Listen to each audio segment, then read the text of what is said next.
live on the Comedy for the Internet channels. My name is Danny Neely. I'm here with Chandler Cooper, the artist auteur behind Funny, now streaming everywhere. Everywhere? Just YouTube. Oh, just YouTube. Well, go to YouTube. Just Yeah. YouTube. We do. YouTube. Yeah, come check it out on YouTube. This. You can't stream it. We just released a music video for Funny. We're super excited about it. This is a collaboration that it's been kind of like a long time in the making, but it was a pretty quick turnaround from video to final. Like we were shooting just last month, and here we are, and the music video's out. And we're very excited about it. Yeah, it's pretty cool. It's very cool, actually. Dude, I'm loving this club music too. Thank you. Yeah, just a light club beat for your Tuesday. Yeah, dude. This is Lighthouse. Happy April Fool's to all who celebrate, by the way, for those of you jumping on the stream.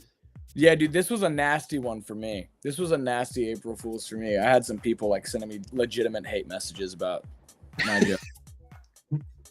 Because mine was like, hey, the song comes out at midnight on April 1st, and it straight up didn't. So then I was like, yeah, by the way, it's April 11th, but the music video comes out. They're like, I don't want the music video. I'm like, shut up, dude. Like doing damage control. I don't watch videos. So just put it on in the background and stream it like it's Spotify. I don't give a shit. An April Fool's quagmire of your own creation. Wait, hold on. Did you just say quagmire? Yeah, I did. Yeah.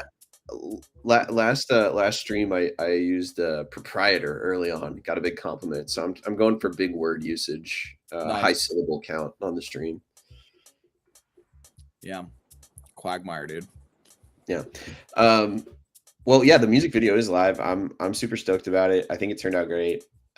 Super fun process to make it. We talked last week about it a little bit, but we got to go inside your home in Cleburne and just like kind of get to know you as a person and an artist at the same time. And that was a cool experience because the song is super autobiographical, and to like shoot it, in your hometown, in your home, nonetheless. Cool. It was very cool. I did the last time I did a music video in Cleburne was 2018. I shot everywhere but my house, and it was a song called Used To, and I was like, okay, every decade gets one music video in Cleburne.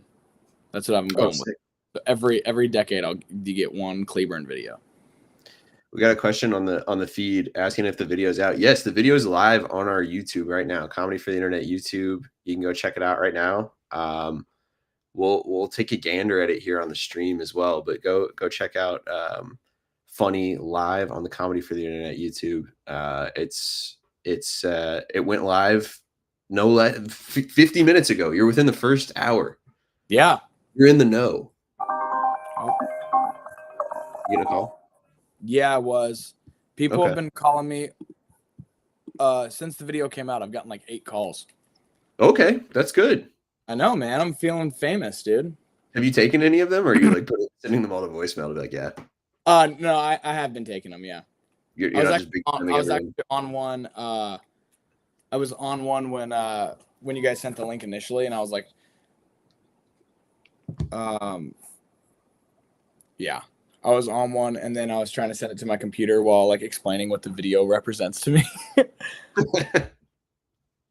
Like it's actually very personal and autobiographical, and now it's I gotta. Yeah, exactly. I'm like, yeah, hold on, dude. Actually, if you wanna actually hear more about it, you can go over to the Comedy for the Internet page. they'll handle you. They'll handle you, dude. I don't know how you actually got directly to me. You were supposed to go through Roger and then Danny, then me. Well, yeah, man, I'm stoked about it. It was cool to. What's up, Jeff? Yes, you are in the know now. How you doing, Jeff? Yeah, check out the video, man. It's live. Is that my dad? That's your dad, dude. Your dad was in this music video. He was. He's in the credits. He was for a couple minutes, and he had to go take a call. That's we like to make it really convenient for the talent. We just shoot at your house so your dad can step off during a work day, a business call. Yeah. It was fire. He's like, I'm working from home today. I was like, ooh, that's gonna suck for you, dude. I had your song stuck in my head for days. It's great. Oh, thank you so much. Funny. When I sent that to my dad, I was like, when I was working on I worked on Nauseous, Looking for Sarah, and Funny over the course of 1 week from start to finish. I did those 3 songs in 1 week in June of last year. And I was like, we were working on Looking for Sarah, and I was like, yo, I like sent it to my family, and I was like, yo, lightning in a bottle has been fucking caught. I can cuss, right? Sure, yeah. Fuck. And so I was, I was like, lightning in a bottle has been caught. Here is Nauseous. This is the craziest song I've ever made. Here's Looking for Sarah. This is the big hit. And I was like, if this song doesn't blow up, I'm quitting music until it does blow up. I was like really confident, and I was like, oh, and here's Funny, and I was like, Funny was definitely the one that I was like, it's definitely my best writing, but like it's not gonna be the hit. And then that's the one that like my parents were like, oh, dude, this one's crazy. And my dad was like, this is my favorite song of yours you've ever made by far. That's cool. Well, you said early on when we were talking about it, it was like a little bit of a departure for you just stylistically. Yeah. It was like a change of pace, and that was something you like were really wanting to do to kind of push yourself as an artist, but also, when you're trying something new, you never know how that's going to be received or how you're going to feel about that work ultimately. So, yeah, I mean, I know you're like happy with the final product, but what was your kind of journey with the song from like, hey, I'm going to take this leap to like how we arrived at the final? You know what's actually very, very kind of, I'll be transparent with you about it. There's only one song on my project that I made while sober. I'm God's mightiest little sober soldier now. But there's one song, and it's called Echo, and it's the intro to the album. And that's like the only song I made while sober. When I came up with the kind of concept for Funny, I was like drunk. The first demo of it is so rough, you can barely even understand what I'm saying. But like I was like a case of claws in. But I was just like, you know what? Let's get experimental. Let's use TV static as the bass for this song, and just kind of spiraled out. And then I was thinking, and here was my actual thought about it. I was like, I have stuff to say, but I want a fun song that could be played at like EDMs, like EDM raves, like an EDM song. And I was like, I have stuff to say. Let me just say it, and let's go like completely like out of left field. The idea for Funny was never to release it as a single, because I thought like it won't match up as well with like Looking for Sarah or Nauseous. And I was instructed not to release Nauseous as a single because it was a little too out there as well. Like it should be Looking for Sarah. But anyways, I just kind of went the real thing that I feel like Nauseous was the thing that really made me nervous. Right? Like, no, I was like, Nauseous is not going to be well received. It takes a couple times for it to click because it's different. I was like, I don't think Nauseous is going to be well received. Looking for Sarah is going to be well. So with Funny, it was a completely different ball game because it was kind of reverse. Like everybody was waiting on a new song, and Nauseous comes, and they were excited about Nauseous, and then Nauseous did like the best out of any song I've released. And then Funny was so deeply personal and experimental that it wasn't gonna, come out as a single. I was just nervous about. I was excited to create Funny and nervous to push it out, because if you hate Nauseous, I can understand that. Like, it's unique, different. You might not be your flavor. If you don't like Looking for Sarah, I can understand that, because it's like coming of age pop punk, looking for love, and more like pop rock or whatever. I don't even know what to call that. But Funny is very stripped and very like, you have to focus on what I'm saying, and there's pressure on that. I always say that like doing an acoustic set to me is more nerve-wracking than doing a full show, because it's just you and the instrument. And that's kind of how it is with Funny, is it's soul bearing and it's vulnerable. Like Funny is a very vulnerable record, and it ending on a joke, which the joke is not the words. The words are maybe I'll end up alone if I wasn't just joking. But the way it's presented is like a joke, so it makes you laugh. And if you miss that laugh, or it doesn't, I feel more like I'm being seen naked when I show someone Funny and they don't laugh at the end. They go, wow. If they say wow, I'm like, ooh, wow, what? And I've never really had that relationship with a song. So I think funny was kind of tucked down for me, and like I don't know, it kind of is kind of like a not to be weird about it, but like I tucked funny down because it was so vulnerable. I didn't want it to get attention, and I want it to be like a deep track. And it's because subconsciously I knew the song was great, but subconsciously I didn't want to lead with that and have to have conversation about it, you know. And then by the time we did revisions and we added different things, I just like kind of fell in love with funny. The demo to now is completely different. And That's so that's interesting you say that, because like the nature of the song itself, or part of the whole like conceit of the song is like using the funny friend aspect of yourself, or that personality trait, to subvert or undercut difficult or uncomfortable conversations, right? yeah, And then for you to even feel that way after you produce the music and be like, I don't yeah, because it's so vulnerable. yeah. And then it's like, yeah, that was one of my things with it was I was like, damn, this is so vulnerable that I should do it the justice it deserves, you know. Yeah. But it's cool because that's the last single. I'm done. I'm retiring from music. I'm done. Oh, cool. No, yeah, I think I'm gonna quit.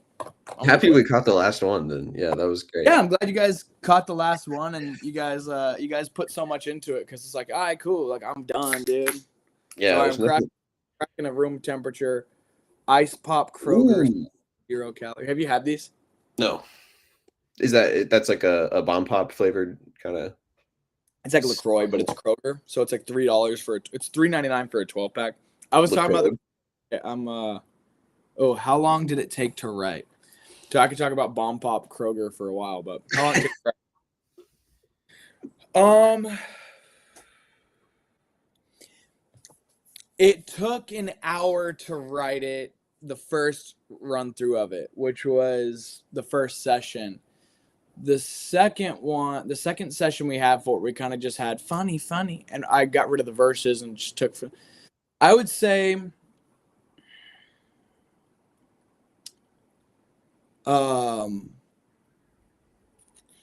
my process with a lot of songs, including funny, is interesting because I write it in real time. So like I'll hear the beat and I'll go on there and I'll like mumble, and then I'll go and attach words to it, and that's kind of like my process.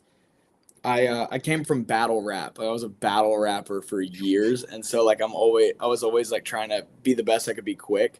But funny, I think it was like probably in total like two and a half hours, and that's with that first hour session, because once I had the structure laid out after the first session, which I don't, to be candid with you, I don't really super remember all of that first session because I was really drunk. Once I had that structure, it kind of flies together, and I think it just became a structural thing because we would come up with these things and I would just start writing. I remember we had this is a fun fact about funny.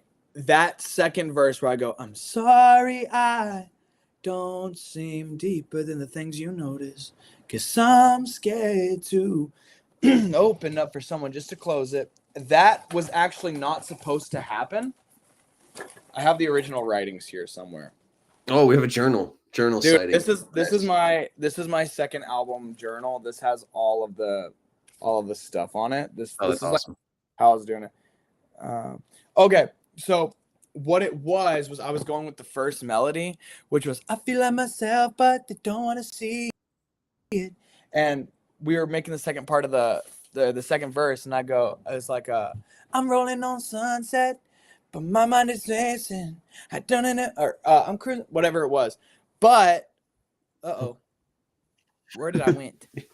You're back. Oh, but what happened was I was having to reset the mic because my buddy Jay was trying to lock in some melodies and like come up with some melodies and stuff for the ending of the song. And so he had it like ground level, and I like to stand up to record because I'm like a technical choir singer. And so he had it down, and he was like, all right, I'm punching you in. And with me and him, when we're about to record, we do it super close in because I don't really need to feel all of it. Like I already am we're pretty efficient. So I was doing the thing where I it's a mic stand. So I was like lifting up the mic stand, but it was down, and he punches me in, and I'm not singing, and he looks at me, and I go, I'm sorry I have to pull this mic up because it's down low. And he goes, he goes, wait, dude. And I was like, you think we should use that? And he was like, yeah. And so that's where I was like, I'm sorry I don't seem deeper than the things you notice. And he was like, that's it. And he was like, now we need notice. And I was like, I guess I'm scared to open up for someone just to close it. And he was like, cool. So that part was written in like 15 seconds. Wow. Which I love when that happens. But the original I'm sorry was an apology. I was softly singing while this mic stand I'm not familiar with. I'm trying like really hard to unscrew like it. bop it with a mic stand. Dude, yeah, I'm yeah. Bop it. Yeah, that's what it is. Twist it. That's great. I mean, I think the takeaway there for anyone who's like trying to build their songwriting prowess then is just narrate what you're doing via song at all times. And you might. Yeah. My best advice for people who are doing that is like always. I have this really lame way of saying it where I'm like, just surrender to the craft itself. But like the best way to do it is be open. Like every song I've ever gone into making has been a different concept. Nauseous, not really. Nauseous, I was like, I want a nostalgic, like childhood song. And we ended up doing that, but we ended up doing like, I follow loosely. So I'm never married to anything when I'm making it. I let the things like we were gonna like make this very production heavy and not switch up the second verse very much. And then that ended up being like the most powerful part of the song is this part where I'm saying, I'm sorry, I can't seem to get the mic, you know? But I mean, that's just realistically, how that goes. So I just always preach that like you should let the song write itself, because it's not you, like you are not music. You are someone trying to create music. So let the music speak through you. And you know, every song is there. One of my favorite artists, his name is Healy, and he's like, every song is a journey. And like as corny as that may sound, it's true. Yeah. Because it is.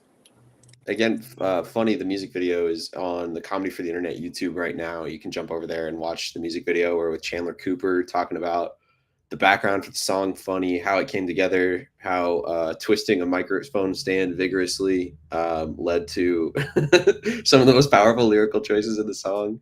I'm going to call him this and be like, yo, dude, I was just reflecting on this. Do you remember this? You got to remember the moment in the booth with the microphone stand. I wonder if he has that original recording of me about the mic stand, because that would be crazy. Can we talk the creation of the video? Yeah, for sure. Oh, sick. Great timing. So what I loved about this too, like when we first discussed bringing this thing together and like what the vision for it would be like, we got the premiere timeline on deck to be able to look at it. I think what was really fun about it, or like fun creatively, is like you were wanting to tell this story of kind of the growth from like adolescence to adulthood of the funny friend and what that person looks like from kids to grown up. If they never, you know, if they're always the funny friend, they find their validation through being the funny friend. Like what does that look like as they grow? So we talked about like, okay, we're going to have a younger version of you played by your cousin, who was great all day with us on set. It was, even though we shot in early March, we're still getting hot outside. And we had some outdoor scenes to cover. But that journey, like playing like a younger, older version of yourself. And then we decided to mix formats. So we had the Sonys that we shot on, but also like an old DV cam. We were shooting the screen of the DV cam in addition to recording on the DV cam. And then we have old videos of you too mixed in there. So you get this like really fun mix of formats that I think give the end product like so much texture, and it's like very visually fun to play with too. And it takes me back because like the first thing I shot on, just like you, like was a DV cam, you know, like I'm used to that tape look from that reminds me of like home movie, like self-produced. It was like Yeah. my kind of creative tipping off point when I was a kid too. So Yeah, dude. Mine was that camera that ended up not turning on. We found out like day of. It doesn't turn on, but which is fun. But mine was that camera, a really outdated Windows Movie Maker, and just kind of like Microsoft Paint to like if I need to edit any frame by frame. So I would spend hours, dude, doing mine. But it was really cool. It was really interesting seeing him in like the same outfits that I had as a kid. Also, I want to real quick interrupt. You know when we got on here and there was that call I got? Mm-hmm. It was my buddy Brett, and like Okay. a month ago, he was like, I sent him funny early, and he was like, "Dude, I'm sorry I don't seem deeper than the things you notice is the best line I've ever heard." And he was FaceTiming me to show me he got it tatted on him in my handwriting. Whoa, Dude, it's funny day, dude. that's good.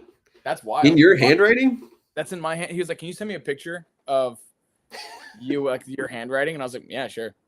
Didn't even. Nice. I would have written it a little nicer had I known, but Yeah, you got like I would love the heads up before you. Dude, you should have told me. I would have written that like looking beautiful in my handwriting. This is the most final of final drafts. Also, first appearance of nipple on stream. So, Oh, dude, can we get in trouble for that? no, I just wanted to commemorate it because we haven't done it yet. So I feel Should like we? it merits being called out. The first time we get it. Dude, if we were on Twitch, we'd be screwed. Okay, I came on. We were talking about cyber source with Joe, and he definitely triggered like the balloons effect with some reaction he had. And I was trying to fire it up to celebrate the nipple. Oh, you got a reaction there from Nessie VR. Nessie! So fire. I think it was in response to the tattoo. Yeah, it's pretty intense. Yeah, it's really cool though. We appreciate the support. Well, yeah, I got some BTS photos up. I want to like kind of look through things and Yeah, take a trip down pretty recent memory lane. Yeah, let's do it, dude. I feel like this was just like a couple weeks ago. Yeah, we did get a lot of mileage out of your garage. To be honest, we made it look like several different environments. I'm really happy with how that turned out with just some black drape and some color lighting. Yeah.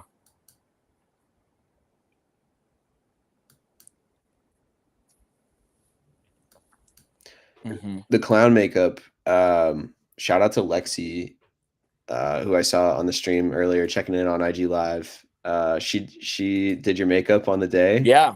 Give you that clown look. Yeah, which was great because I was just gonna do it myself, and then she was like, "Hey, I'll do it." I was like, "Where?" Yeah, I know you're like definitely a creator and creative person because at many steps in the process you're like, we're like, well, we're bringing it. We could come help. We're happy to help you. Yeah, I'm very much. We should talk Roger, about. What's up? Hey, Roger. Roger on the stream. We should talk about Mildred. Oh yeah, let's talk Mildred. This is the setup to get Mildred ready. There's Gabby, who also helps with makeup. Chandler, do you have how is Mildred? Mildred is your. She's great, dude. She's my 3-toed box turtle. My my TTBT, my 3-toed box turtle. My TTBT. Hold on, I'll go grab her. She poops on my laptop. I'm gonna. Dude, she keeps doing this thing where I give her a water dish and she purposefully tracks mud into it, and then she hides under it. Hides under the water dish? She's definitely under it, right? Yeah. Oh, there she is. Does she turn She's it like over? such a messy turtle. Yeah. Well, I have nothing but great things to say about her as she was awesome. Then we have Keith. Fantastic. Oh, Keith in the house. Yeah, we got Keith in the house. We got Mildred. Yeah, tell us about your knowledge of turtles. That's a really fun Chandler trivia. We got Puppy. I think we just saw a little nugget. Oh yeah, it's a piece of dirt that fell on a leaf. Sure. Hey. I love turtle poop so much, Roger. I'm a big turtle guy. I love turtles. I have an Eminem shrine. I have a turtle shrine. But I always have turtles around me. I love turtles. Ow! My knee, dude. But yeah. My love for turtles is something that has, for years, my love of turtles has like driven me a lot. I have like We have a good morning from New Zealand also. Oh, what up, New Zealand? Jonathan? Hello?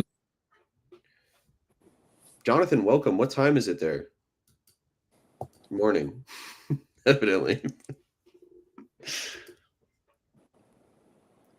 Yeah, this was our setup for Mildred on the day. This was her big scene in the video. Created a habitat for her, which was like super fun to build and then rig out the cam to be able to capture this. That was definitely like an all hands moment. Chandler staying in character here. Yeah, fun fact about this too is we weren't supposed to have any rain and we didn't, but that night we got the worst hailstorm I've ever seen in my life, to where my entire backyard was completely white with hail. It looked like a snow day, but it was hail. And I don't know what happened, but I have a theory that it was the government. Oh, wow. You heard it here first. That was the worst hailstorm I've ever seen in my life. I didn't think that was real. Time in New Zealand, 7:13 a.m. Wow, dude. Wonderful. Let's keep checking in on that, Jonathan. Do you guys have roosters in New Zealand, by the way? Do you guys call them roasters? Roasters? I think that's skewing a little more Australian. Well, aren't they the same? Because like the Kiwi accent, the Australian. Jonathan's never tuning in again. Dude, Jonathan hates this. Jonathan's like, you might think this is funny, but you know. Get out of here. Look at me. I want to call attention to myself in this photo and my management pose. Mm-hmm. Look at that on the left. Yeah. That's me managing. I would also like to say that I saw Danny do push-ups a couple times, and I was like so inspired that I went down when he wasn't looking to try to do a push-up, and I hurt my hand. And I was like, no, I'm talent. I shouldn't do this. I sprained my wrist getting laundry out of my washing machine like 3 weeks ago, and I haven't been doing push-ups since. I was on a push-up challenge with my friends from high school, and it was going well. I was doing lots of push-ups. I did them outside the Chili's after the first day of our music video shoot. We were waiting to go into Chili's. That's so real. Can I be honest with you too? I've noticed that you have like a build that I want to attain, and so I thought you do it all the time, and so I started doing my own push-up challenge, which is just like, I think Danny would do push-ups right now. So I'd do like 4 because I can't do very many as I'm 220 pounds. You challenge yourself to a push-up challenge. You know what? I'm flattered. No, it's a very recent thing for me. These push-ups, I'm trying, but then I sprained my wrist doing laundry because I'm 33, and I'm recently recovered though. I feel more. I feel like I can get back to it now. Yeah, and I will. Yeah, 100%. Oh, what up, Tyler? I see Tyler Jermaine in the. I see Tyler in the chat. He's joining from Facebook Live. Tyler of director of photography fame, who DP'd the link, or who DP'd the video for Funny. So when people comment, how does it pop up on the bottom? That's all Roger. He shuttles it in there. Oh, I see. Cool. On Instagram, we're getting a question from Chandler Cooper. His question is, my question for Chandler: how tall are you? Oh, about like 6'4", 6'5". Why? Weird question. That is a weird question. Was that born out of the 220 information that just came out? Yeah, I wanted people to know my proportions so bad. What's that next one say? Let's see. That next one is my question for Chandler. You are so fine. Okay. I didn't really like. Oh my gosh, dude, that's embarrassing. Can we like not do that, guys? Seriously. You don't have to answer that. Does Tyler want to join us? I want to ask that. Yeah, Tyler, will you join us? I want to send him a link. I sent you both the link in the Cool. private chat. You are welcome to invite whomever you please. We have a good amount of viewers tuning in from YouTube, Instagram, and Facebook. Thanks I for wish they could joining. all know they were all joined. Oh, if only they could like stand hand in virtual hand to celebrate. Guys, I'm not gonna lie to you right now. I'm gonna hop off for just a second. I was Okay. talking about coffee concentrate earlier, and I don't want to be TMI. Sure. I could say I'm logging off for a quick second. I'll be right back and take a call, but I don't want to be TMI. But I have to poop. Okay. Okay. That type of honesty from an artist is what I think all really appreciate about you, Chandler. Yes, I'm scared to open up for someone just to close it. But you guys didn't know I'm entirely auto-tune. How do I hop off here real quick? You'll hop off. You'll be back, Chandler. You'll be right back. Again, the music video for Funny, a new song from Chandler Cooper, is live on the Comedy for the Internet YouTube. You can go check that out. And you can check out also the Comedy for the Internet website, which has some more info about the project. It's got Chandler's links to go find his other work, his other songs. It's got his merch store as well, and yeah, you can find out more about the project. You know, see the teaser we put together. We talked to some other comics about why they do comedy, like, you know, what it's like to be the funny friend. That's definitely the subject matter of the song and the background to the song. So yeah, you can check all that out on the Comedy for the Internet website, and you can find the video on YouTube as well. However you like to watch videos, we like to make it easy for you. We got a lot of great stuff on the website, and more projects coming very soon. So that's definitely the place to be if you're wanting to keep up on everything we've got going on. Last week on the stream, we talked to some of the creators of CyberSource, creators in Cast, and that project's coming out very soon as well. Yeah, here's the Comedy for the Internet website, man. Check it out. Get in there. Got all kinds of stuff. Look at this. Funny. You got some original artwork here from the team. Shout out to Jemiah doing this rendering of Chandler on the couch with Mildred. Look at that little cartoon version of Mildred in there. Huh? How about it? Crawling all over Chandler's leg. Hopefully just dirt on her feet, nothing else. But yeah, get in here, man. Check it out. And then check out Chandler's other work too. He's got a Spotify, y'all. You can listen to all Chandler's songs right now on Spotify and Apple Music, wherever you stream music. It's yeah, we're excited about the video and for everybody to check it out. Let us know what you think. When Chandler hops back on it, I want to get the chance to watch it with him and share it with you guys too. It's a project that we're really excited to work on as Comedy for the Internet. You know, we love connecting with artists, creatives, other talent, people that we think are like fun and funny and great, and we want to support. So that's the story of how this collaboration came together. He's back. Chandler's somebody we that first came out to like Cult Comedy Night, our live show we were doing last year in Deep Ellum, and we got to connect then and start talking about, you know, his music and artistry, and that led to you know, coming together to produce this music video. So he's back. Chandler, what's up? How's the bathroom? I'm back, dude. It was so good. I bought Dude Wipes the other day, and I got the mint ones from HEB, and oh, I feel like I can taste it. Having a great time. That's great. I think your camera might be off, or your face is so close to the lens that it's blackening out. Oh, it was connected to my phone camera. I don't know why. Yeah, the song is straight up not out on Spotify or Apple or anything. It's exclusively on Comedy for the Internet. That will be out April 11th. We weren't able to submit for the deadline because of some issues over in California with Funny. Funny has traveled far and wide.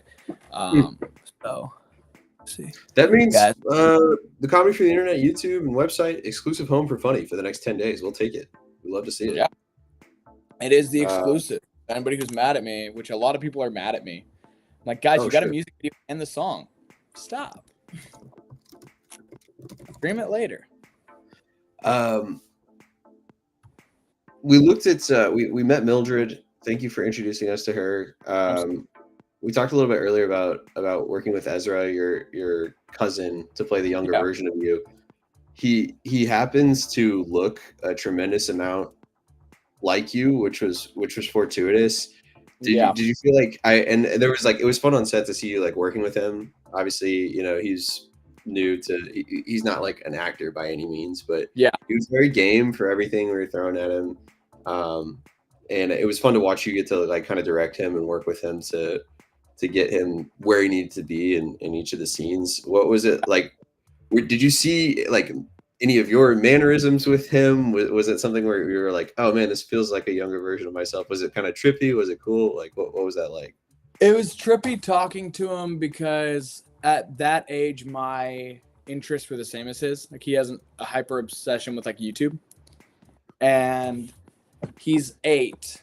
And his big thing is YouTube. He's like obsessed, and that's how I was too. That's where it started with me, was Shane Dawson and Smosh. And I was just like, the Computer Nerd 01, I think was his name.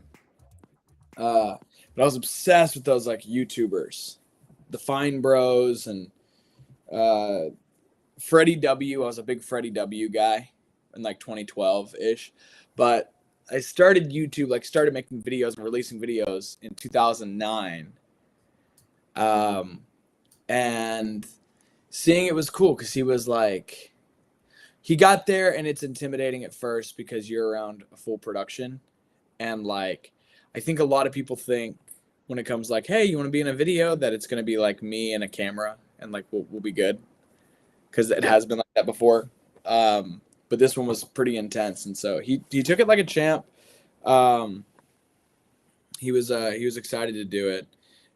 But it was cool seeing him like, one of the things was the slate that we ended up not even using, which for those of you who don't know, the slate is the little thing that goes, you go marker, whatever. And for him, he was like, I've always wanted to see one of those things that claps. And I was like, oh, a slate? And he's like, yeah. And so I brought him a slate and let him play with it.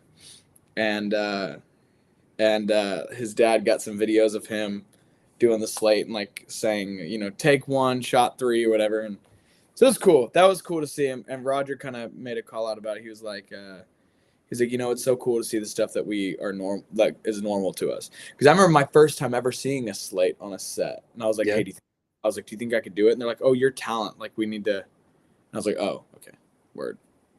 And I was like 18. And I remember thinking like, this is cool. I've always wanted to do this. And but they didn't let you hold the slate. They didn't let you touch it. No, fuckers, dude. It was for a student film that I did that was like for my credits. And it was a recreation of for a student film, they won't let you touch the slate. Come on, man. What are we doing here? I had to get shots of, but I was like, dude, let me do one. I'm here for 8 hours. Relax, Scorsese. Yeah, dude. Anyways, yeah. But that video or that thing we did, like that set, ended up being like one of the best things for me ever, because it was one of my first things I did that was like filmed, and it was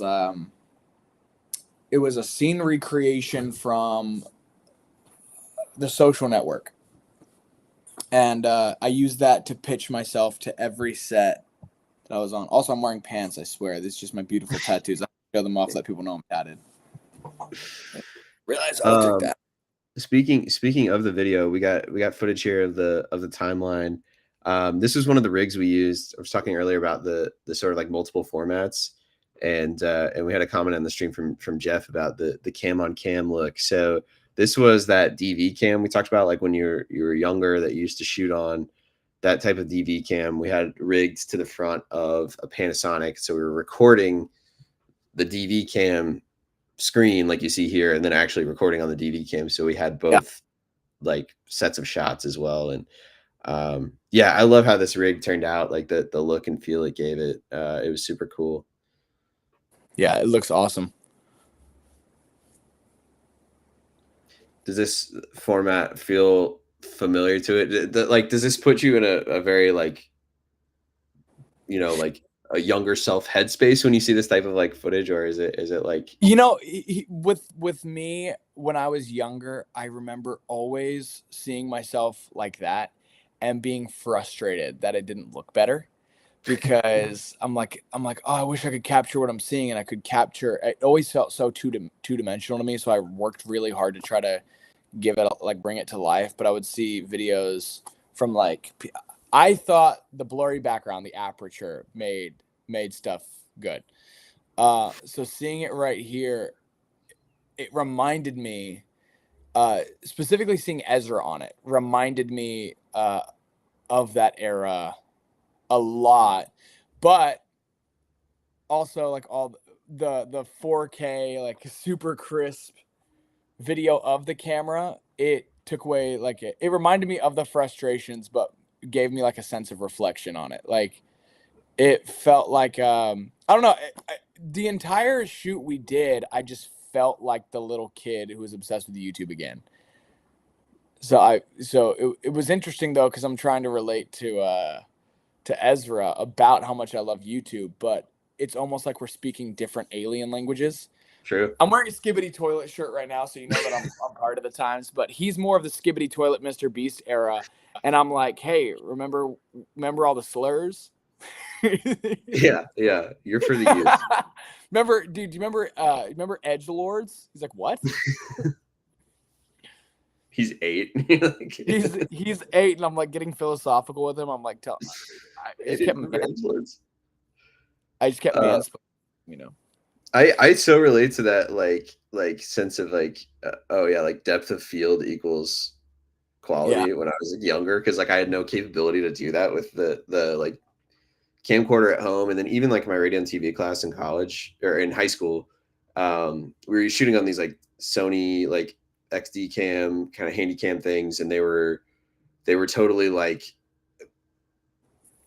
they were on autofocus first of all, and we didn't really learn about like f-stops and stuff. It was like all the settings are on auto. We were learning how to like compose frames and, you know, like point and shoot, set up an interview shot and that kind of stuff. But it was like I remember going to a like a competition where in high school, and we were in it was like a national competition, and we were in the music video category. We had to go like shoot this music video and turn it around in 24 hours.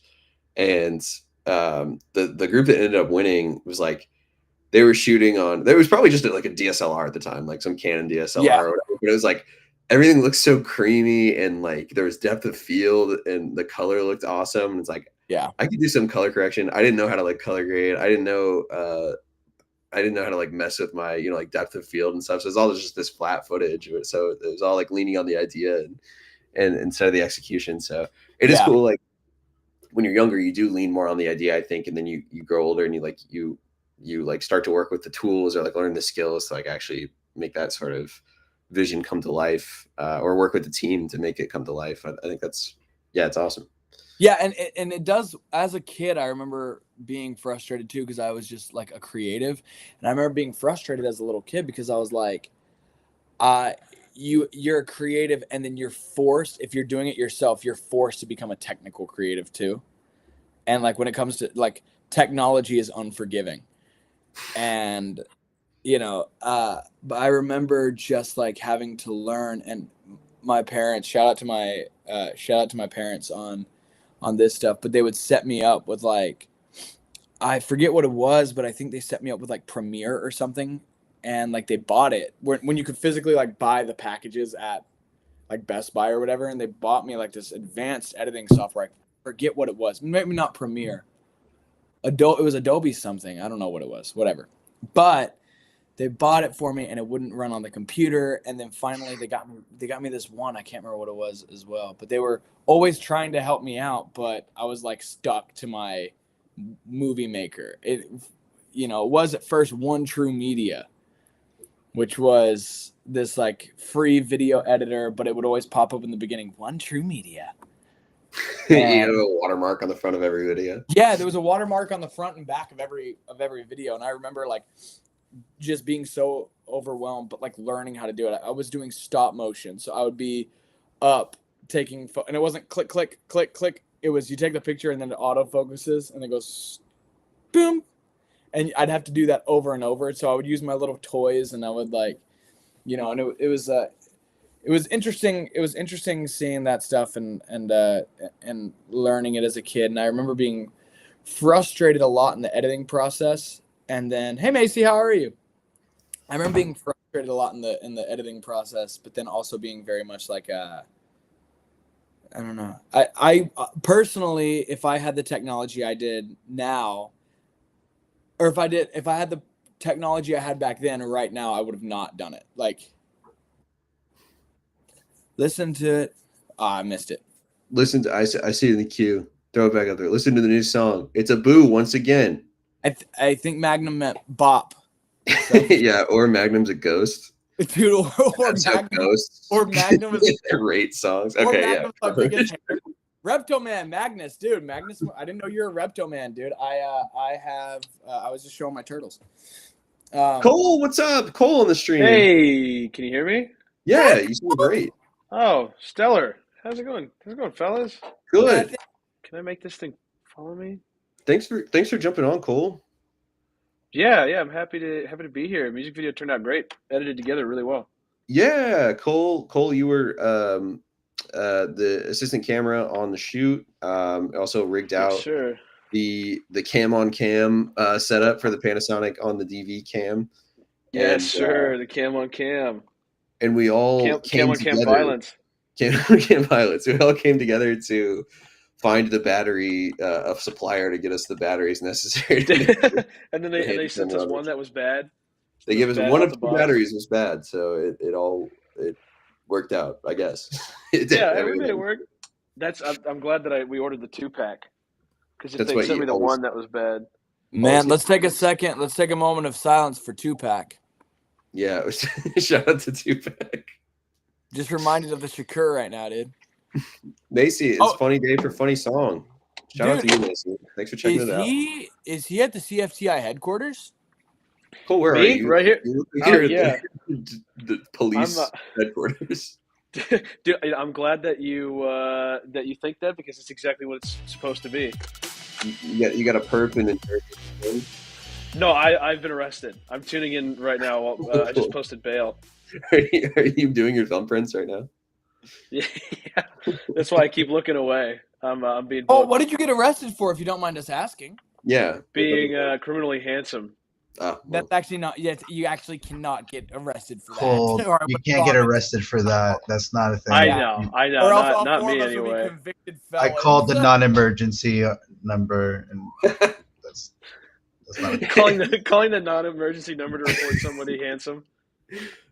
Hey, non-emergency police, can you arrest this guy when you get around to it? When you get around to it.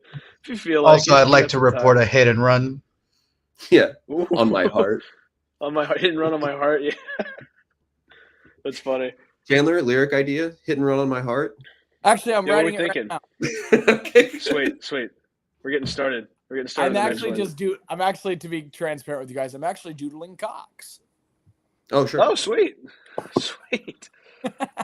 Like to hear that. That's what I got arrested for, doing it with spray paint on the side of a school. Whoa. What grades? It's a 13th grade and up. Yeah, okay, perfect. It was a college. It was a community college. There was no right answer, but you figured one out. That was the right answer. Good job, Cole. I dug it out. That's what I'm good at. See how you evaded the police for so long. I evade all kinds of stuff. Police, responsibility at home. For those of you who don't know, Cole has 4 children. That's right. And he evades them. Well, 3.5. Oh, is that real? I need to round that up. Huh? Only one in this state. Yeah, it's 100% real. Yeah, You have 3.5 half a kid? kids. Yeah. So when I was gonna do like a 2.5 Men joke, I couldn't make it all the way there. Sure. Dude. So each one of his kids are missing one limb. Oh, it's a word problem. Yeah. Yeah, exactly. I'm that guy that buys 800 gallons of milk and puts them in my car. Then you have to do math about the cubic feet left or something. Oh, Dude, thank you. In my adult life, I've realized that's all bullshit. The only thing you need to see is how much per ounce it is. Like Kroger has a label on it that says this is 48 cents per ounce, and you can look at chat. Number What do you think Cole has over or under 4 kids? It's gonna even out. It's gonna come out to 4.5. You know what's become the most annoying on earth for me ever? Mm-hmm. What? Yes. It's shopping for toilet paper. It's like 2 rolls equals 3.5 rolls, and it's like okay, and then it's like 8 rolls equals 17 rolls, and it's like no, it doesn't. Yeah. I saw one of those that said 1 roll equals 4 rolls. Like, and it was largely the same size as the pack right next to it that said 1 roll equals 1.5 rolls. Yeah, but the thing is, it's something's up. It's like 4-ply, but then the thing is, it's like wiping with a t-shirt. So it's like instead it should say this one's going to clog your toilet. And this one, yeah. Clogs. Can we just go back to the old days? Can we go back to the 1800s where they would just eat corn on the cob and put the cob up their ass to wipe? Is that what they did? I thought they just used like rope and stuff.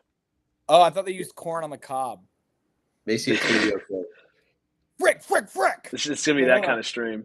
Speaking corn of on the cob, subject time. Speaking of Expendables, marketing of expendable household products, there was this commercial for dishwasher detergent that was running like a couple years ago, and they were like, and it was like, actually, it's actually better to run your dishes every day, even if it's not full. It's actually better for it to do that every day. And it's a commercial like from the people selling you dishwasher detergent, and I would always do this bit with my wife after we'd see that commercial and be like, "Huh, okay, yeah, I didn't know that. I'm really happy to have that helpful advice." Yeah, Michelin advises you to do a burnout every morning. I can't remember where I heard that. Yeah, dishwasher detergent is better to use it every day than just sometimes. Can't remember who was telling me that. I think the only people that sell dishwasher detergent. I think the only ones that are honest are laundry detergent. And it's because if you use too much laundry detergent, your clothes get sticky and smell weird. And if you use not enough, so they get you set. I found out that light bulbs can last 15 to 20 years. And that's like a thing about them. But light bulb companies would go out of business. And that's interesting. We've lived in this house since 2006, and there's a chandelier at my house. And these light bulbs were made in 2006, and they have not gone out. And they're like the same, but they're like the guy who built the house, like, yeah, we'll do these because it's not, I'll show you the chandelier actually, because not my ass thinking that people might think that I'm lying. Yeah, I kind of was pretty skeptical about it. I was gonna post this with the caption "Chandler Cooper lies on stream," and the bulbs are off. So actually,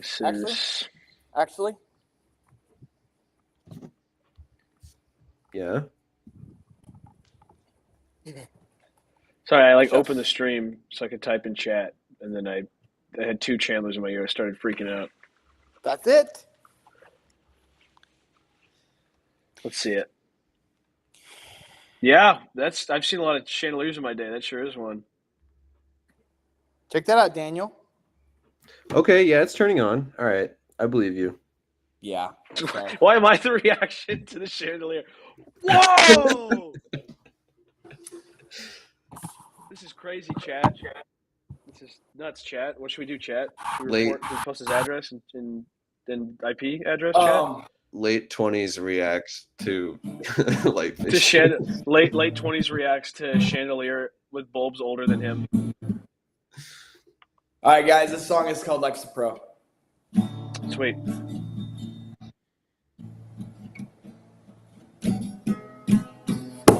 I took a blue pill. I can't actually play guitar. That's all I can do on guitar is a little bit of that song Lexapro. Thank you, guys. That was really good. That was actually really nice, Chandler. We're getting peak ratings right now. Cool. Yeah, I know. Breaking I know the I'm internet. talented. He knows. I trying to find- think just from holding the guitar, even. Dude, check this out. This is Dos Hombres, and it's signed by some of my buddies. Dos Hombres is a mezcal, and it's made by Brian Cranston, Aaron Paul, and I have it signed. So Hell yeah. I was like, hey guys, can you just hook it up real quick? And they're like, yeah, dude, of course I can. Chan the man. Guys, I'm gonna pee. So look out my window. Chandler, do they actually make the mezcal? I don't think they personally do. I think they probably have like a village in like Mexico do it, and then they put their name on it and they sell it. Brian Cranston's not like, Jesse, we have to distill.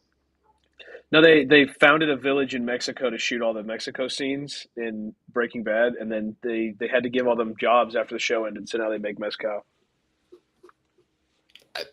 Solid theory. I would buy that. Yo, Mr. White, it's time to sip some shit that tastes like bile. Yo, Mr. White, magnets, bitch.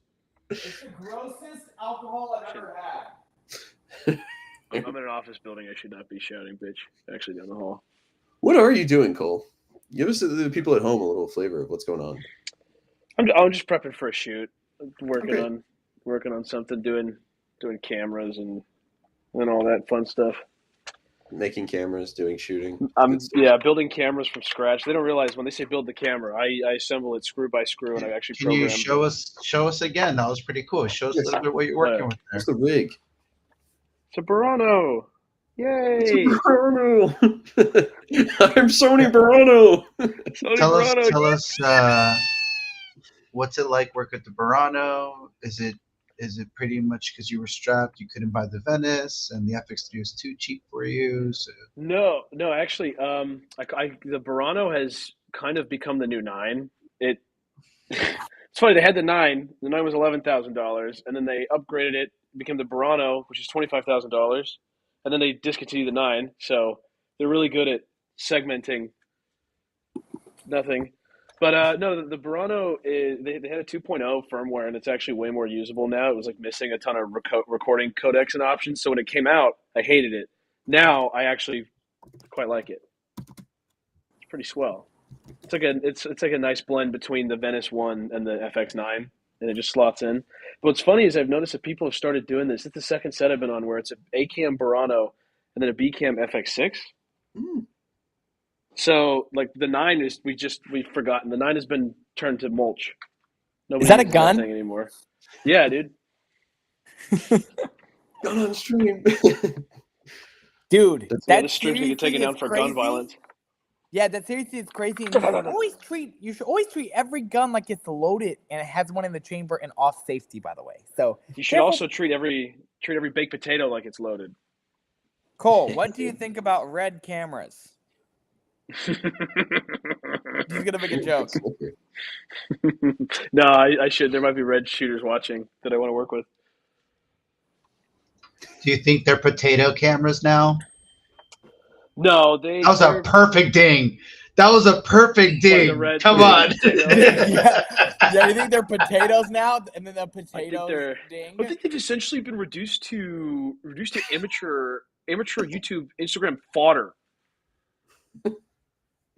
Extremely on Reddit. All I know is that you could put Nikon glass on a red camera now, and they own Moco, I believe. They own one of the robotic rigs companies, so all that integration is going to be pretty cool with Red. Yeah, I know Venice has something similar. Can I? Well, I was at what's up, Danny? I was just going to ask if I could do a new character really quick. Yeah, go ahead. Before we get too far away from it. Okay, this is Ray Burano. Oh, Deborah on the camera. Can somebody clip that? I'll workshop that. That was just first draft. That was really good. Can I do a character too? Good. Yeah, go for it. It's called Pissed Off. Okay. This whole this whole thing. It's a whole stream. Yeah, but like, what's not like about? this stream? No, that was at. Did my audio go out? Someone say something? No, just a little, just a little. Yeah, I have no just a little sound now. track in the That background. was cool. I one time thought I was gonna Hello? get jumped at a Comedy for the Internet cult comedy night once on stage. Oh, I was doing presidents. hold on. and My I was AirPods like, have they're screeching. Ow! Oh, they lost Cole.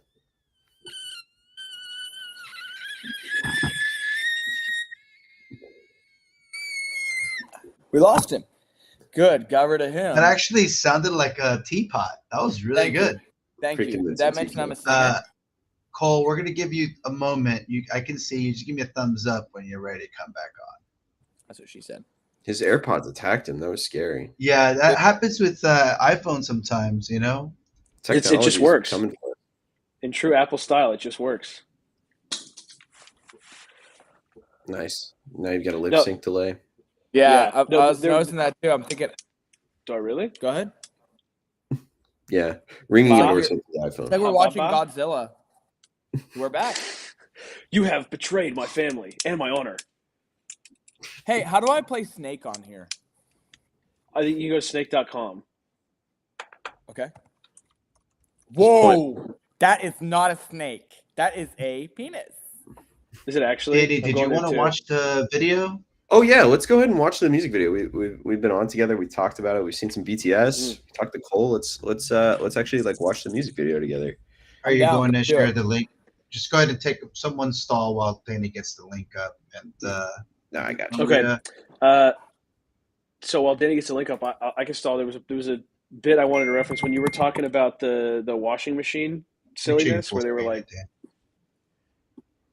saying run it every day. There's a really good stand-up bit by, I believe it was Tom Ryan, I used to listen to when I was a kid. Oh, it's up. Now you'll never know what the bit was. No, it's okay. You got time. Okay, well, he was just talking about how like they were coming up with new weird stuff to do with like baking soda. They were like, put it down your drain. And he was like, they just really want to sell this baking soda. Next thing they're going to tell you, that hole in the ozone, just take it outside and fling it. Patch that right up. Might work. It's a good bit. He talks about Morton Salt too. He said he like joked about inheriting his Morton Salt can. So let's watch like 30 seconds and then let everyone else catch the link Cool. so we don't bore everybody. We'll do it. All right. I feel like myself. Sorry, guys. Wait, is that live? Yeah. Is that real? Yeah. Cool. No big Let's hit it, man. Here's a little bit of the beginning of Funny. Yeah, I'm gonna change. No, don't change. Fine, I won't change. Just gonna look like a loser. I feel like myself, but they don't wanna see it. They don't wanna help me. They just wanna bring me down. I know what I'm feeling. They don't wanna hear it. Guess I'll be quiet. They say that I'm just too loud. All my friends keep talking, say that I just keep it fun, but they don't call that often. Would people think of me at all? If I wasn't funny, would anybody love me? If I wasn't funny, would I just end up all alone? Would I just be the only joke? Anybody else get goosebumps during that? Throbbed up with goosebumps. Yeah. Dude. Yeah. I got goose pimples. Dude, I'm excited, man. If you haven't checked it out, Funny is live on the Comedy for the Internet YouTube and the website. You can check it out there. There's 112 views. It's almost a view a minute. I'm stoked about it, man. I love how it came out, and this process of working together with you, Chandler, to make this a reality from sort of like early concepts to the final product, and bringing all these different media together with the videos of you as a kid, everything we shot on the day, Cole, the rig you put together, like it's cool, man. I love it. Yeah, it came out. Thank you guys so much. For sure. We got more stuff coming up on the channel too, guys. I'm stoked about it. We got Cybersource coming very soon. We talked to the writer and director of Cybersource, Rachel, last week.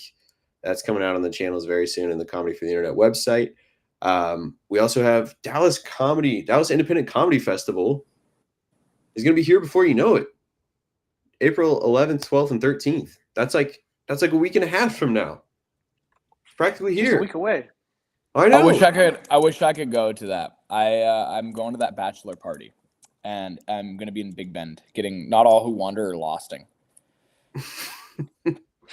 I'm gonna be out there. I'm just gonna be like, yo, I feel nature's talking to me right now. But it's also, yeah. Anyways, nature. You gotta take one of those pictures with like a big sun hat, and you're putting your hands up as a plane flies overhead.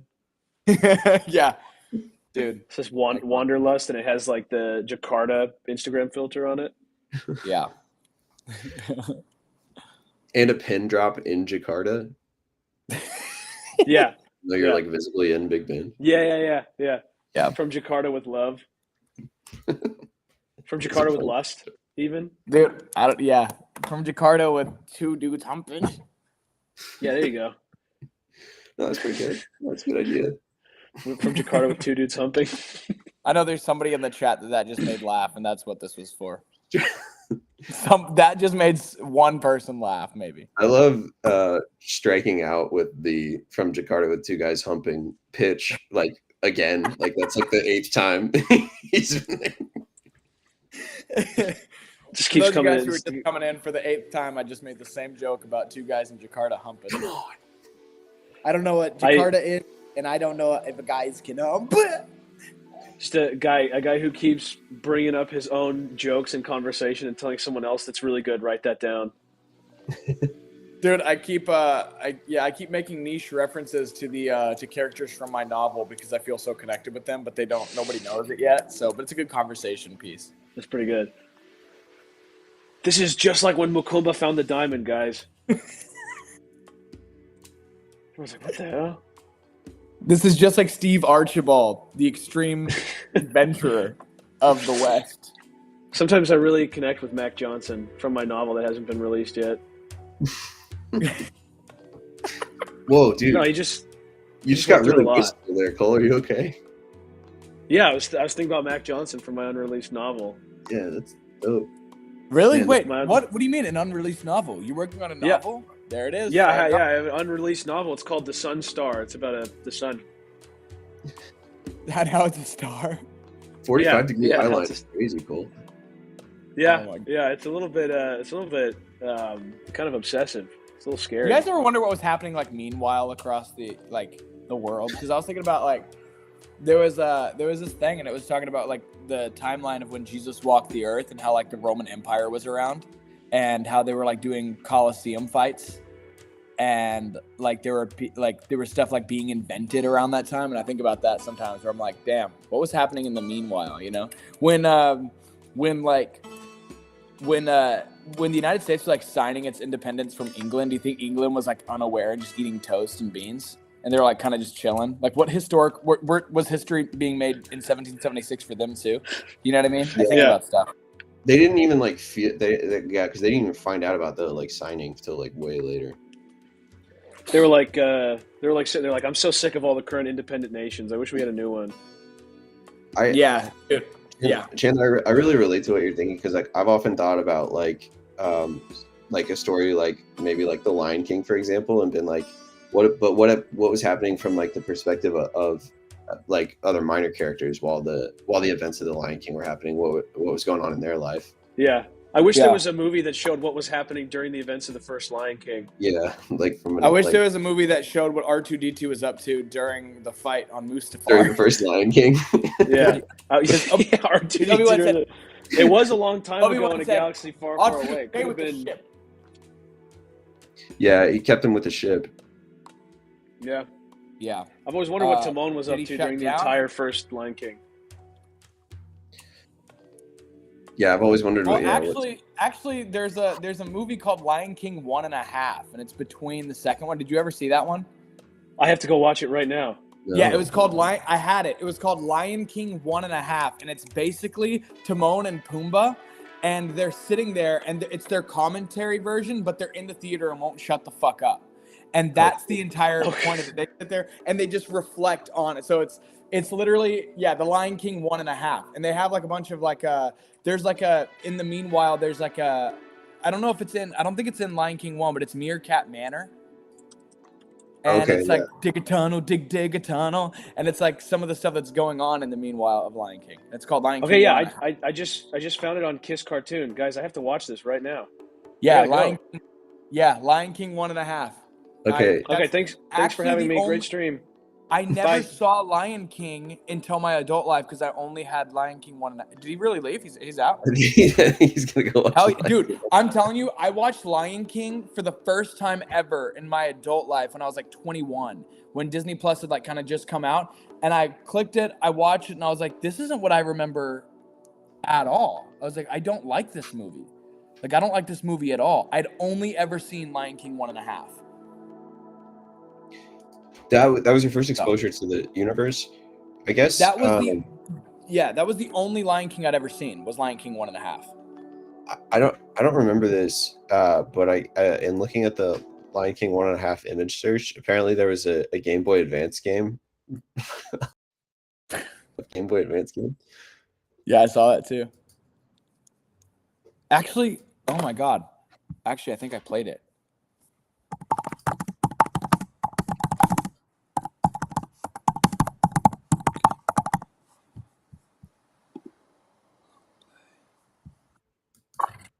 Oh my god. Platform game based on the I played it. Did you? I played this. I'm sitting there laughing like that's so stupid, and I just had like this really intense memory.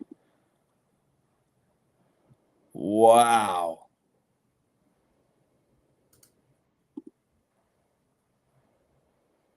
Oh, this is unreal.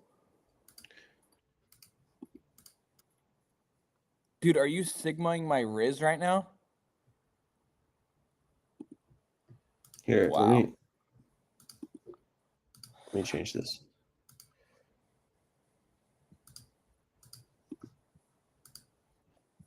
Yeah, I remember this.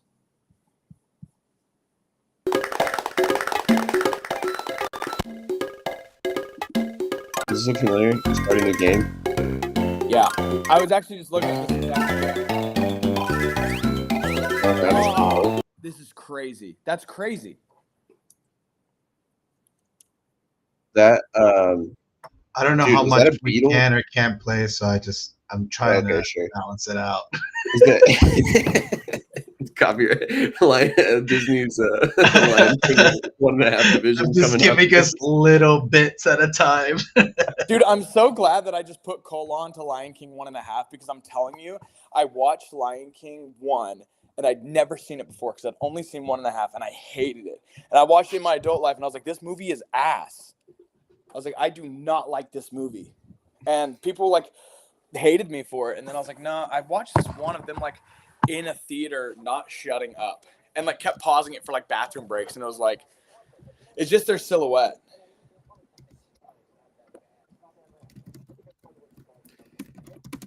Oh, so it is them just like sitting in the front of the theater doing director's commentary? Yeah. But are they like, hold on, I need to go get it. Huh? Are they in the movie at all, or they're just watching the movie?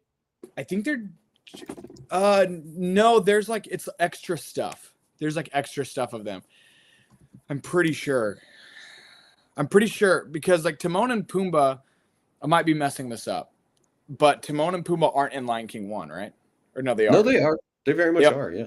Their music stuff isn't. The Meerkat Manor, Dig a Tunnel, no. That stuff. Definitely exclusives in there, and it's so good. Wow. That might have just changed my world. Lion King original was a big like staple in my youth. That VHS got a lot of run in my household for myself and my younger sisters. So if you're saying Lion King 1.5 is like the far superior movie, might be worth a revisit. Yeah, I mean, I would check it out, but you're supposed to play it between 1 and 2, I guess. But I don't know, because I think it's like the first movie, but they cut out a lot of stuff and add a bunch of stuff. That's like where my attention span comes from, I think. I'm pretty sure. They're like, dude, let's do some jumpy transitions here, low key. Mutilated attention span coming from this honestly sutured revisit of the Lion King universe. Yeah. But I'm not, dude, it's so weird because I was like a Pixar kid. I did not like Disney growing up. Whoa. Yeah, I did not like Disney. I really, really liked Pixar and like Forrest Gump, and I was a big Tom Hanks guy, and I think that comes from I was so obsessed with Toy Story. I think subconsciously, if I heard Toy Story, if I heard Tom Hanks, I thought of Woody, and it became a comfort movie. Every Tom Hanks movie was a comfort movie for me growing up. America's Dad. Yeah. It seems hey that all wait no. Good morning, USA. Tom Hanks is he had some iconic kid-friendly roles. Yeah, but I was like a Green Mile kid. I was like dead ass. I loved the Green Mile. Part of the Green Mile. I was raised on Green Mile. Dude, I was Green Mile. Walk in the Green Mile. I loved it. That was like 1 year. All I asked for was a ream of copy paper and the Green Mile DVD. I got it, both. Like, damn. Wait, was the copy paper related? No, I just wanted copy paper because I was getting to a point where I was like, holy shit, on copy paper. I could get a ream of copy paper and write down ideas and turn it into a movie and sell that for $1 million. And then I was like, I could also draw. And I could spend an entire ream of copy paper learning how to draw an eye in the corner. And then by the time I'm done with my script, I could sell. I just ended up doodling dicks on it. Sure. I was like Jonah Hill in that one movie, Superbad. That's a good full circle moment because you started the stream by, or earlier you said you were drawing dicks in your songwriting book. So it's actually, if you guys listen to Funny, you'll realize that I only was able to write Funny because it was in my my doodle dick journal. The lyrics are actually written as it's a new font. It's actually just. Well, I was like, my mom caught me in the journal. She caught my journal and she opened it and it was that was my diary. And she was like, Chan, why is there so many dicks in this? And I was like, I'm sorry, I don't seem deeper than the things you notice. I guess I'm scared to open up for someone just to close it. I guess you should be scared to open up my journal just to close it and yell at me, Mom. Dang. And that was the moment when great art was made. Well, she also said, she was like, you're not going to get to hang out with your friends. And so she messaged all of my friends, their parents, and was like, hey, Chandler can't hang out. I've caught him journaling cocks. So all my friends, they kept talking about it. They were like, oh, dude, that's fun. I was like, wait, that's what you think of me? Would people think of me at all if I wasn't funny? Whatever. And you just said it like 3 times after the first time. Yeah. Like, well, I was crying. I was going funny.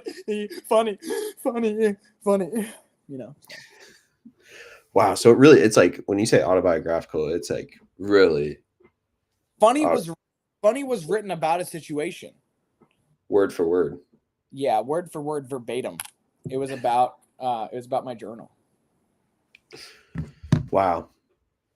Yeah. That's inspiring. Well, yeah, Funny's available on Comedy for the Internet's YouTube and website. I hope everybody goes and checks it out.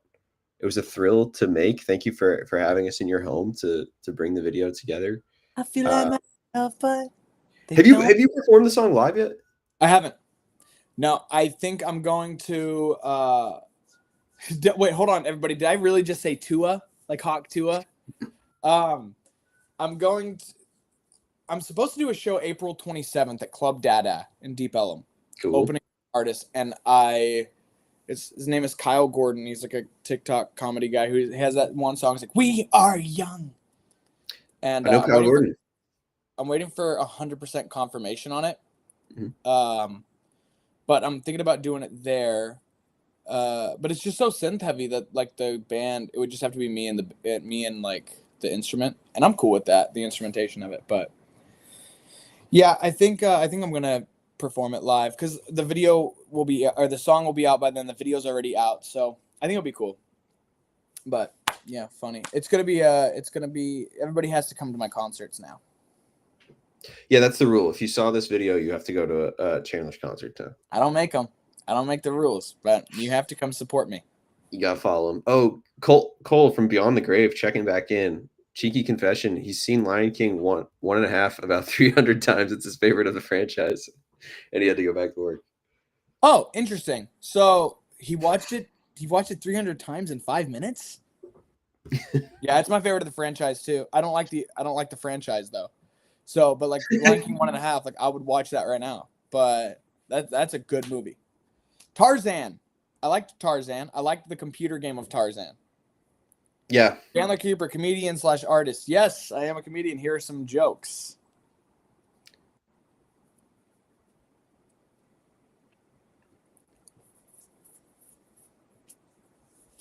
It was delightful shoot with great people. Edited together very well. The first of many incredible can't fucking taste it music videos featuring stars like Cooper and hopefully Jay-Z next. Well, it's funny because they call me the next Jay-Z. Because I'm big pimpin', spending cheese. Yes, thank you, Jeff, for hopping on the stream today too. Jeff helped us sync the whole project and organize it. After That's who this is. Hello, that's Jeff. who Jeff. That's Jeff. Hey, Jeff. So we got the team tuning in today. We appreciate it, guys. Dude, it's fun to see the work come together. Thank you, because when we opened up the files, it was a deep breath that we took. Me and August, because August edited it as well, and we sat there to like start structuring, and we were like, okay, here we go. And we opened it, and we were like, oh my god! So thank you so much for that. That actually took a lot of the workload off of us, and it made it more comfortable for us to do it where it was. So really, really appreciate that more than words. Thank you, Jeff, and Cole, Tyler, everybody who's a part of the shoot, Roger. Nice to meet you. Yeah, it's awesome to see it come together, and once again, I hope everybody checks it out. Funny on the Comedy for the Internet YouTube. Chandler, thanks for coming on the stream today, man. We appreciate it. We'll be talking very soon, and continuing to release more promo around Funny. I'm excited to see people's response to it. Oh yeah, I'm gonna annoy the hell out of you guys. You guys are gonna get a lot of collaboration invites, but you can deny them. I don't care. I just did a drop, a little meme drop for Funny, and I was like, the Funny video's out now, and it got 3,000 likes. And that was right when it came out. So I'm Heck excited. yeah. I'm excited. I'm hoping this makes us all rich. I'd love to see it. Danny is we have a question. Is CFTI a cult? Oh, we got that. Did we get that question again? Yeah. Yes. Yeah. You know what? CFTI, after the release of our latest project, with our latest project coming out very soon, CyberSource, we may very well be a cult. That's what we got. I think we started the paperwork process on that, right? We did, yes. Yeah, we're trying. Yeah. We're waiting on our cult certification. It's my understanding tied up in some red tape. The cult board has to review that, but we're hoping to get approved as a cult here very soon, with the release of CyberSource, our newest project that's coming to Comedy for the Internet website and YouTube as well. That'll be coming out super soon, so please stay tuned to all our socials, the website, the YouTube. I'm excited for it to coming out, for it to release. Bruno Mars is gay. It's been another fun like collaboration to work on. A lot of like great people coming together to make that one happen. So it's gonna be exciting. Oh, we got a last note from Cole. Chandler, you should really consider adding anklets to your merchandising line and calling them chanklets. Just a thought. Wow. What's on there could be one of the songs. So Nosh is just eye to eye, a real eyeball from a pig. New Chevy, an entire engine, like a real engine. An engine block. Yeah, like an engine block. Sorry, my phone fell and it actually really scared me, and that's my noise. Looking for Sarah, just my girlfriend. The entire Sarah. She's on there. Funny, an entire clown that won't get off of Sarah, and you have to punch him. That's the thing. Yeah, you're actively having to punch your own ankle. Ooh, just the head of the clown. How about that? There you go. Less to deal with for Sarah too. That's nice. He's a dead guy. Yeah. I saw a clown the other day. Dude, I'm sorry. I know we're wrapping up here. I saw a clown in passing who was eating a hot dog the other day. Dude, he was sitting there like this, eating a hot dog. We were not in a clown environment. He was full gear clown sitting there eating a hot dog, like kind of aggressively. And he had like a thing of nachos on his lap. And he was eating a hot dog and not eating the nachos. And then I saw him walking around with just the nachos in his hand, like he was looking for someone who ordered nachos. But it was at a reptile convention, and there was full clown, like the nose and everything, and like the makeup, and was eating this hot dog, and you could see on the hot dog the makeup. Oh, it was no environment for a clown. And the entire time, every time I saw him, he was like looking at turtles and stuff, and like looking at snakes, but he was not like the entertainment. He just went there dressed as a clown and then like would not acknowledge that he was a clown and didn't look happy to be there. He looked like he was like reluctantly there on his clown break and had to run errands at the reptile convention. He's probably working for ICE. Even with stadium concessions available at the reptile convention, dude, not an excited clown. Dude, if I yeah, they're using all sorts of techniques right now. We know that. Not to get political, and my views. No, we do not. I'm talking about the fridge ice maker. Oh, I was just saying, if somebody don't ban us, whatever algorithms listening. I was gonna say something. Hey, real job on IG said clowns are people too. So you know maybe our guy's just going through it. Maybe he just closed a deal on an iguana that he had to let go of, and he's really sad to part ways. I look at him, I go, if I wasn't funny, would anybody love me? He just looked at me and he was like, I don't know, I'm making up a scenario. I can't lie. Oh, sure. Because I don't want to lie about any element of, because it's funny enough as it is. So I don't want to make up any lie about what I said to the clown because I didn't say anything. Wait, this is a real interaction. You're not fooling around. You had an interaction with a clown and he was eating a hot dog in public. Yeah. Not even like in a weird way. Like if I was a clown, I would like consciously eat it from the middle or something. Like, yeah. Pump up the hot dog. Like you light it and then dude, he's pumping the wiener like it's a mic stand. He's about to create a gym. He turns it into a dog. Yeah, he just turns into a dog and then catches the dog on fire and the dog yelps. He's like, that's a hot dog. And you're like, oh, you are a clown. You are a clown. You're like a sadistic clown. Is that what he said? I'm actually pretty twisted when you get to know me. Fucking twisted. Shane Gillis.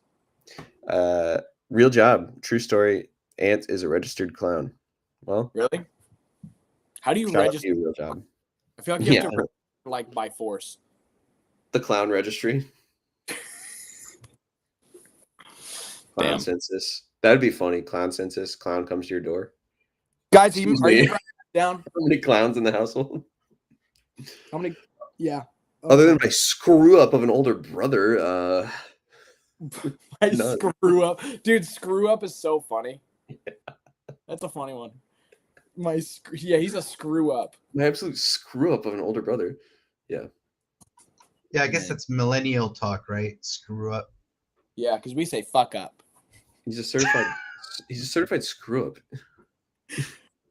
I forget that you're a millennial, Danny. Oh yeah. I'm gonna say some millennial buzzwords, and I want you to see if you break. Okay. You ready? Yeah. I don't want to do this, dude. I don't want to do this. Coffee. Nothing. You got a wiggle down there, dude. Dude, a floof ball.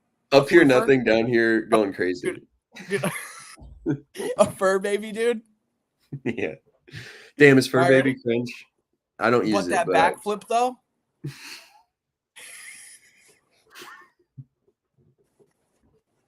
What's happening? These are things I've never actually said. Really? You've never said floofball? No. You've never said lappy. No. You've never made the Shane Dawson face? Okay. I don't know, maybe. Dude, yeah, it's like a hypnosis thing, but instead it's millennial stuff. Yeah, you are younger than you feel. Man. All right, guys. Well, I'm gonna hop off here, but I appreciate the chat. I'm very hungry. I haven't eaten in 3 days. I've been starving myself for this trip. Get you some lunch. We've been hard at work doing creativity, and now it's lunchtime, man. Get you something to eat. Thanks for joining us on the stream today, Chandler. Yeah, thanks for having me, guys. And I'm gonna really push my goal for today for everybody listening. My goal is to have 500 views by tonight, and that's what I'm gonna try to do. Let's do it. I'm gonna hustle that out today, all day today. So I will catch you guys soon. Awesome. We'll join you. Chandler. Go watch Funny right now. Thanks, Chandler. Thanks.